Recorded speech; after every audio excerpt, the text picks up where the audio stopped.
Well, hello everybody. Welcome to day 40 of the 40-day challenge. We're going to review all 40 days very briefly, kind of give you the cliff notes of what we did. So we started off with a constant blood glucose monitor, and some of you checked manually your blood glucose. What we saw was that 3/4 of the population out of the 20 people, we only took 20 because they only had 20 glucose monitors. 3/4 were consistently over 100, which is pre-diabetic. And almost half of that were consistently over 115, which is really in the red zone. So the challenge was 40 days, give me 40 days to lower those numbers by about 10%. That was my promise to you. Unfortunately, I only had really one person be super consistent with it and report to me every day. And even that person will be the first to admit that he wasn't ultra compliant, not that what I said was all that difficult. It was really just a matter of delivering these tips, which you guys will hear in a minute.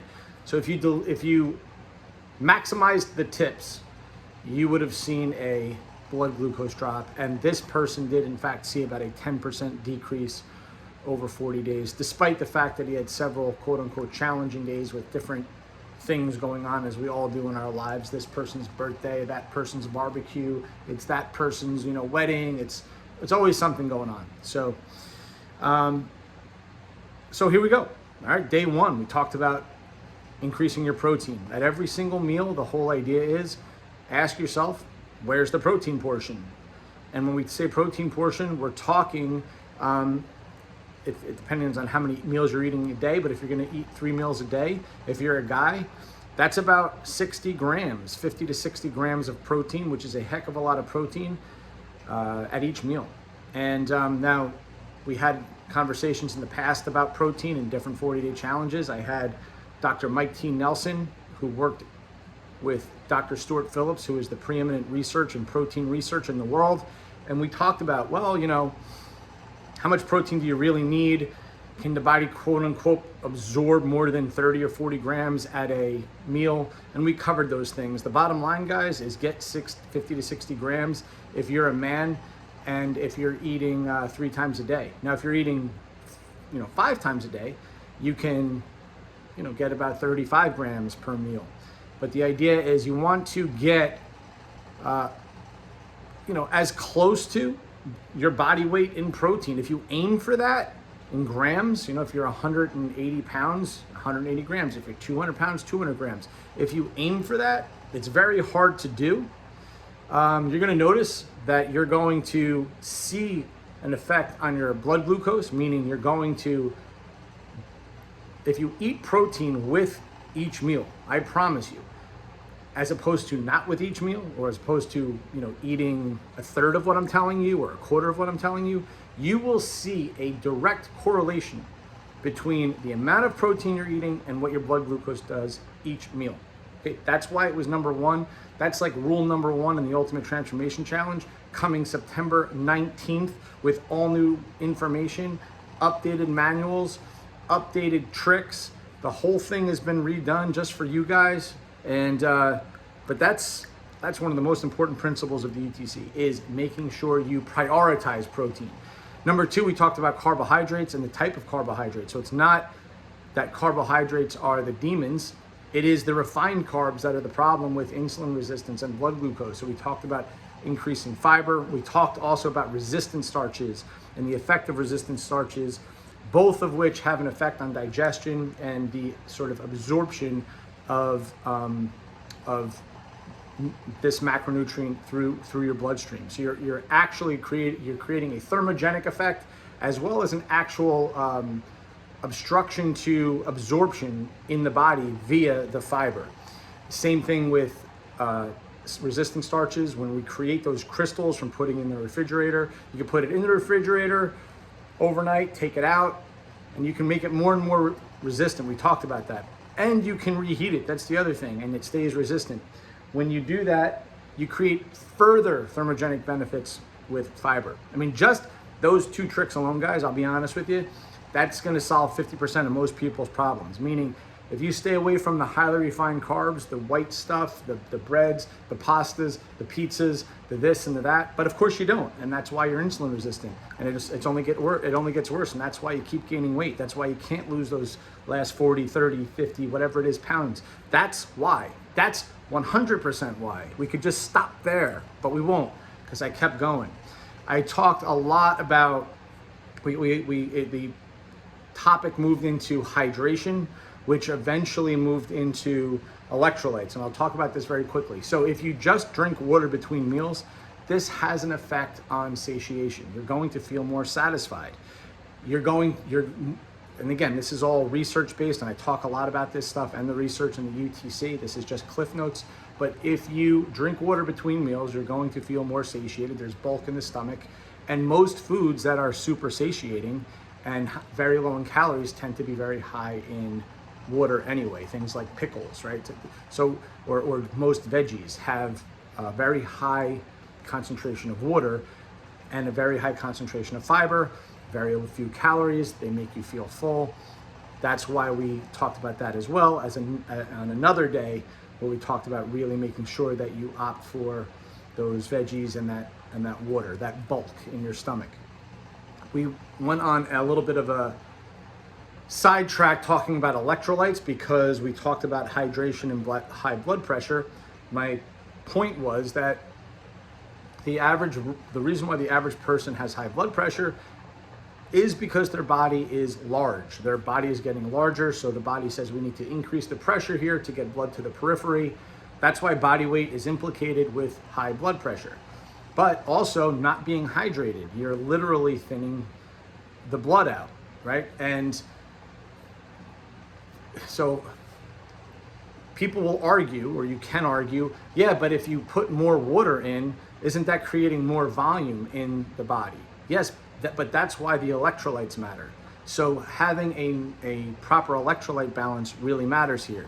And what we see is that most people are potassium and magnesium deficient. Both of these have relaxing effects on muscle, and of course your heart is a muscle. And I showed you guys some research about those two electrolytes and hydration and its effect on blood pressure. Just those two things. There's other things as well. Exercise, sleep. There's a whole bunch of stuff we could talk about with blood pressure, how you breathe, nitric oxide, that we talked about in other 40-day challenges. But just those two things I wanted you guys to emphasize, because in the context of high blood glucose and losing weight, when we're talking about drinking water, it's also extremely relevant to talk about electrolyte balance. You don't have to reduce the amount of salt you're using. Make sure that you're using an iodized salt, unless you eat 2 to 3 servings of seafood a day. 2 to 3 servings of seafood a week. You need iodine, guys. And if you're using if you're using like Himalayan salt, it doesn't have iodine.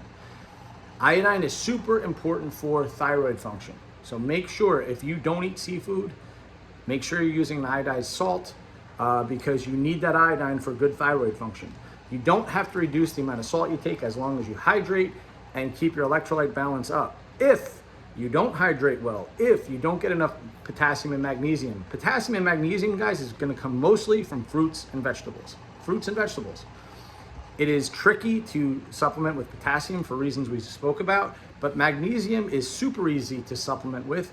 I recommend starting off with 200 milligrams every night, and you can go up to 400 milligrams with no problem whatsoever.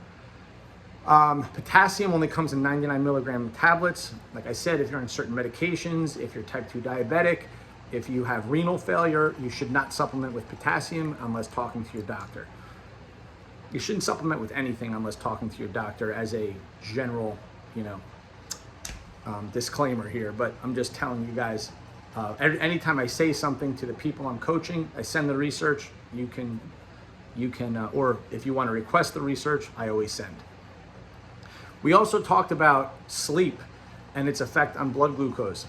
Must be 7.5 hours. 97% or 98%, according to Dr. Matthew Walker out of Stanford University, who runs the sleep study clinic there, says we need 7.5 hours of sleep. Every half hour below that will map onto not only blood glucose and other metabolic factors, but also your IQ, your likelihood to get into a car accident. All these deleterious problems will titrate upwards exponentially for every half hour that you lose. And if you think to yourself, well, I'll just, get 3 hours of extra sleep the next night or whatever, it doesn't work that way. Unfortunately, we need consistent sleep, and you will see it in your blood glucose if you consistently have irregular circadian rhythms. That's another thing, is just making sure you get to bed about the same time. So if you get to bed 9 o'clock some nights, 12 o'clock the next night, then back to 9 o'clock, even that stuff will throw you off. Sleep is so critical. It is the time where your body heals and recovers, and that includes metabolic factors, including glucose, including the cortisol response, including growth hormone, testosterone, all these things. Okay, we talked a lot about NEAT, which is non-exercise activity thermogenesis.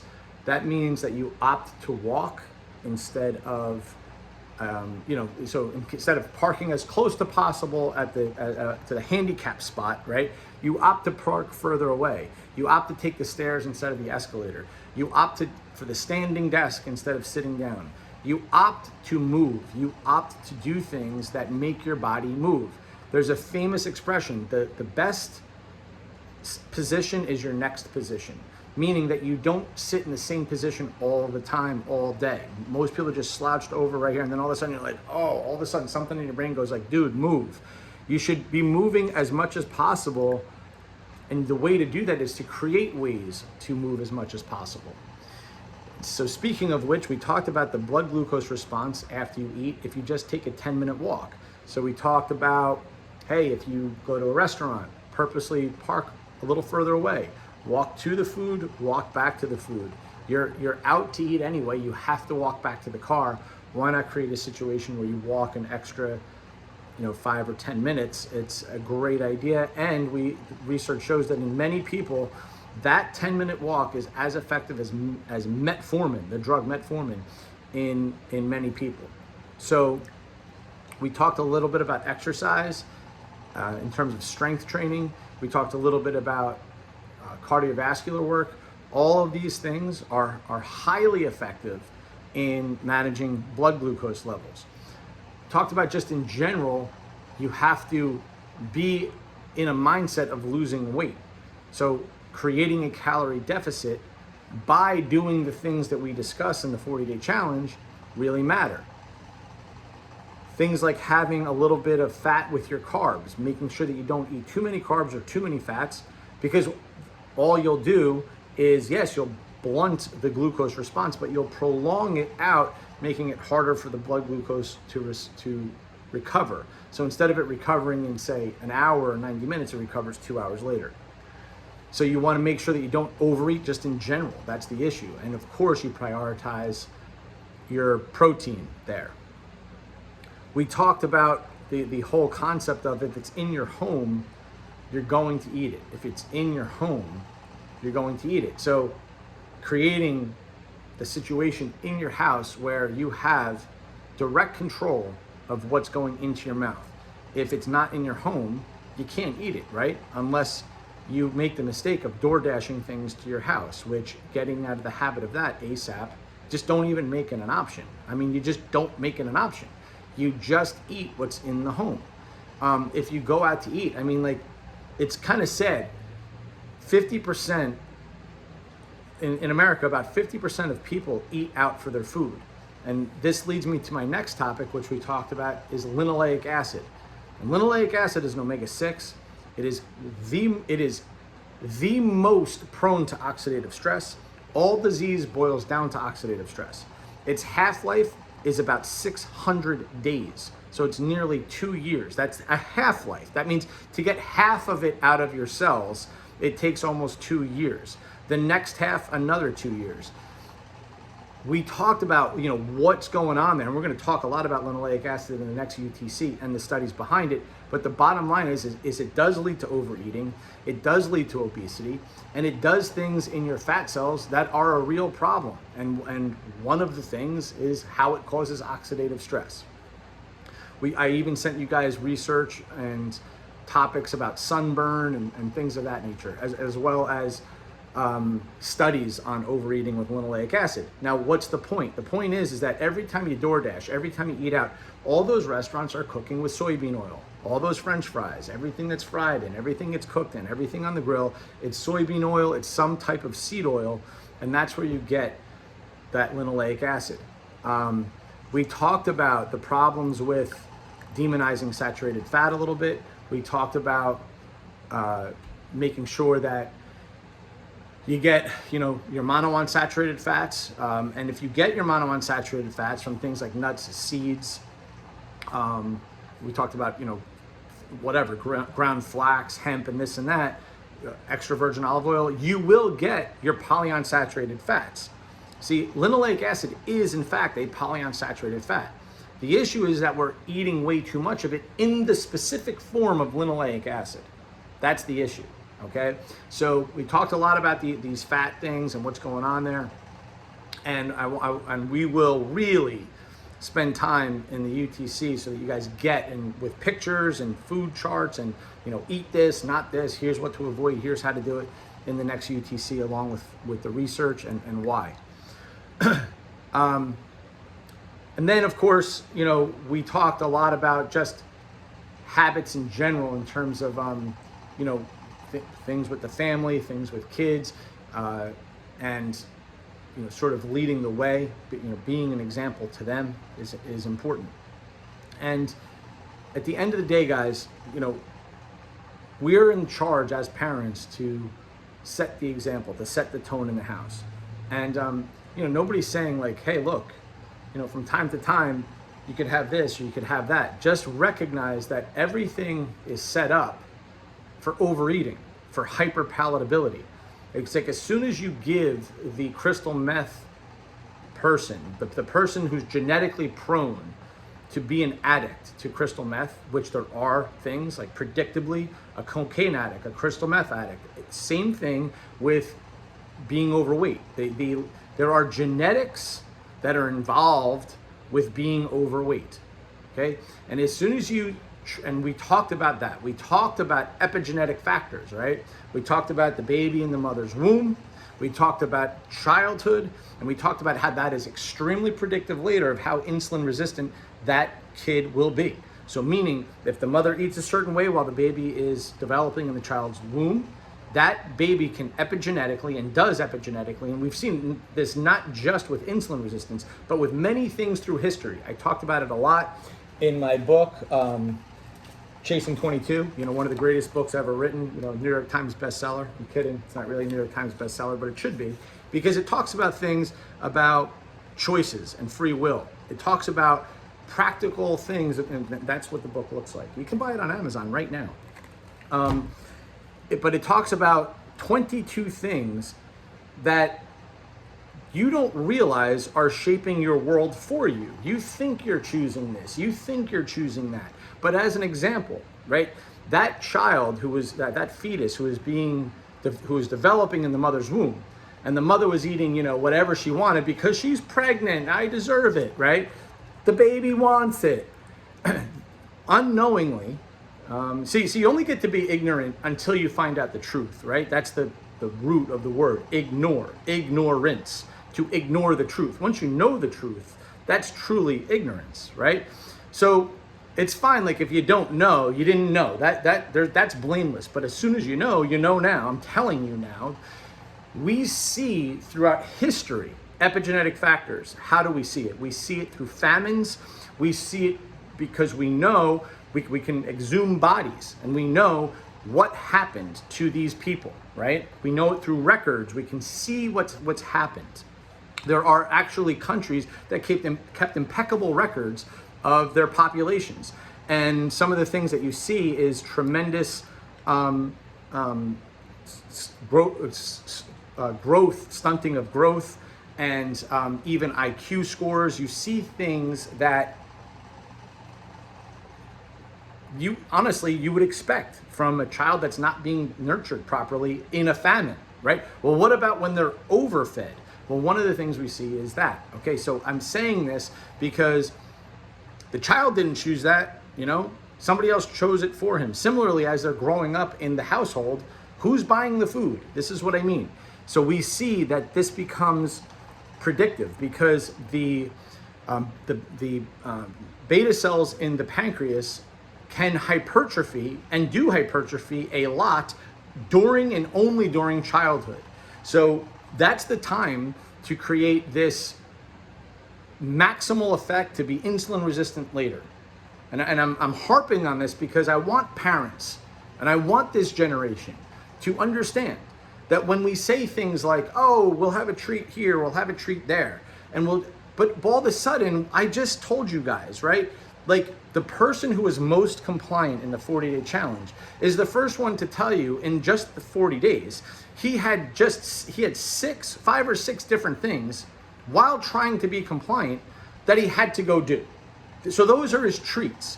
Kids don't need treats upon treats upon treats because it's going to be the next birthday party, the next weekend, the next this, and it's pizza night every Friday. It's insane. It's insane. So I hope that came across strongly and clearly, and that message resonates with all of you. We're a little over 20 minutes. I'm going to stop there. I'm just going to ask that you please thumbs up the video, like the video, and support me and my work, share it. And guys, the next UTC is September 19th. I promise you, this has been quite an endeavor this summer, redoing this manual, because I want to make it as clear, concise, and easy. I took way more time taking stuff out than I put things in. And the things that I put in, the goal was to make things easier, more clear, and more practical for you and your family. All right, guys, thank you for your time. Thank you for your participation. And I will see you September 19th. Have a great rest of the day, everybody.